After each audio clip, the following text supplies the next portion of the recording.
Canto 10. Summary. Having entered the gates of Dis at the end of the previous canto, our pilgrim and his guide are walking among the open tombs of the heresiarchs, those chieftains of heresy and division within the church, as well as their followers. In this sense, they are ironically identified as martiri, or martyrs. It is a pun, as the Italian word also means torments. But these are men who died as witnesses not of the true faith, but of their false distortions. Epicurus, who believed that the soul died with the body, is buried in the tomb next to the travelers. Frederick II and a certain cardinal, probably one Cardinal Ottaviano degli Ubaldini, are also mentioned as being buried there, both of whom were Epicurean materialists. Dante asks Virgil if he will be able to talk to any of the souls here, seeing that the tombs are open. No sooner does he ask the question than he hears a voice ask him to stay and converse with him. It is Farinata, a Ghibelline from the previous generation. They discuss the conflict between the Ghibellines, the party of Farinata, and the Guelphs, the party of Dante. In the middle of their conversation, another soul appears. It is Cavalcante de Cavalcanti, the father of Dante's longtime friend and fellow poet Guido Cavalcanti. Cavalcante looks for his son and, not seeing him, asks Dante where he is. Dante is confused, stumbles over his words, and implies, mistakenly, that Guido is dead. This is too much for Cavalcante, who falls back into the tomb. Farinata picks up right where he left off. He obliquely refers to Dante's exile happening within the next 4 to 5 years. This makes the pilgrim worried. Virgil encourages him and tells him to wait until he is with Beatrice, who will be able to answer his questions. Canto 10. Heresiarchs. Now along the secret path my master goes between the city wall and martyrs, showing me, who comes close behind, the way. O highest virtue, I began, that leads me through the impious circles, tell me, as it pleases you, satisfy my wish. The people that lie hid within these tombs, might they be seen? Their coverings are gone, and no one stands to guard them from above. He said, all will one day be bolted shut, when, from the valley of Jehoshaphat, they return with their bodies that perished. In this one they share a cemetery with Epicurus and his followers, who made the body to die with the soul. Therefore the question you have put to me will promptly be satisfied from within, as will the desire you still keep quiet.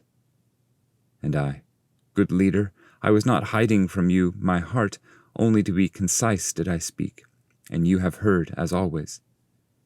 O Tuscan, that through this city of flame goes alive, speaking honest, gentle words, let it please you to remain in this place. Your speech exposes you as native-born of the noble fatherland of Florence, toward which perhaps I was overbearing. This sound suddenly escaped from one of the sepulchres, at which I, full of fear, drew a little closer to my leader. But he said, turn round. What are you doing? See there Farinata, standing erect. From the waist up you can clearly see him. I had already fixed my face on his, who was raising both his breast and his brow as if he held all hell in great disdain. The prompt and daring hands of my leader pushed me forward, between him and the tomb, saying, let your words be measured and fitting. As I stood there at the foot of his grave, he gazed at me some, spitefully it seemed, then asked, who were your elders and betters? I, desiring to obey, did not hide anything from the shade, but opened all, which made him raise his eyebrows a little, then said, they were fiercely hostile to me, to my people, and my party also, such that I routed them twice. I answered, if they were exiled, they always returned, on both occasions and on every side, an art that your people never learned well. At that very moment a shade arose, uncovered and seen only to the chin. It seemed he had raised himself on his knees. It took a good look around me, as if wishing to see if others were with me. After its searching was all spent, it said, weeping, if through this blind prison you go on account of high ingenuity, where is my son? Why is he not with you? I answered, I come here not by myself, but am guided by the one waiting there, one perhaps Guido had held in disdain. Both his words and the manner of torment had already read to me the shade's name. Therefore my response to him was complete. All of a sudden he rose straight up, crying, "Why did you say he had? Does he not live? Does the sweeter light strike his eyes no more?" When he noticed that I had made some pause before my response, he fell back again, supine, and appeared not again outside. But the other great soul, at whose request I had remained, neither changed his features, nor shifted his neck, nor inclined his side, but continued what he was saying before.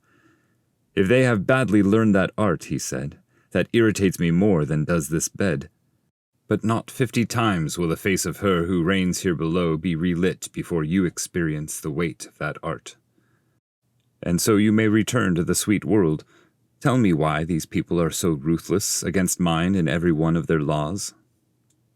Wherefore I answered, "The great massacre and slaughter that dyed the Arbia red caused such prayers to be made in our temple."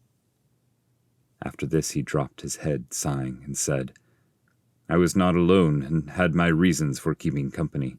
But I alone boldly defended her. There were others who would have suffered the Florentine ways to be ended and utterly destroyed." "Ah, so that your seed may ever find rest," I begged of him, "untie to me this knot that has enveloped my judgment down here. It seems you shades here below see ahead, if I hear right, to things that time will bring, though it is otherwise with things present." "We can see, like one who has a bad light," he said, "things that are far removed from us. The highest leader lights at least this much. When they draw near or are, our intellect is useless, and unless one brings us news, we would know nothing of your human state. Therefore you can understand our knowledge will die entirely at that moment when the door of the future has been closed." Then, as if repenting of my mistake, I said, "Now, therefore, tell that fallen one that his son is still joined with the living, and if I was slow to answer before, let him know it was because of the knot that you have just now unraveled for me." Already my master was calling me. Thus I vigorously begged that spirit to reveal who else was with him entombed. He said, "I lie with more than 1,000. Here within is the second Frederick, and the cardinal, of more I speak not." Then he hid himself, and I turned my steps toward the ancient poet, thinking over those words that seemed inimical to me. He moved forward, and, while we were walking, he said to me, "Why are you thus dismayed?" I gave a full answer to his question. "Let your mind keep the harsh words you have heard," he commanded me. "But now attend here," he raised a finger, "when you stand before the sweet sunbeam of her beautiful eyes, those eyes that see all, from her you will know the journey of your life, what is to come." Turning to the left, we left the high wall and traveled toward the middle by a trail that dropped to a valley, the stench of which was miserable, even from above.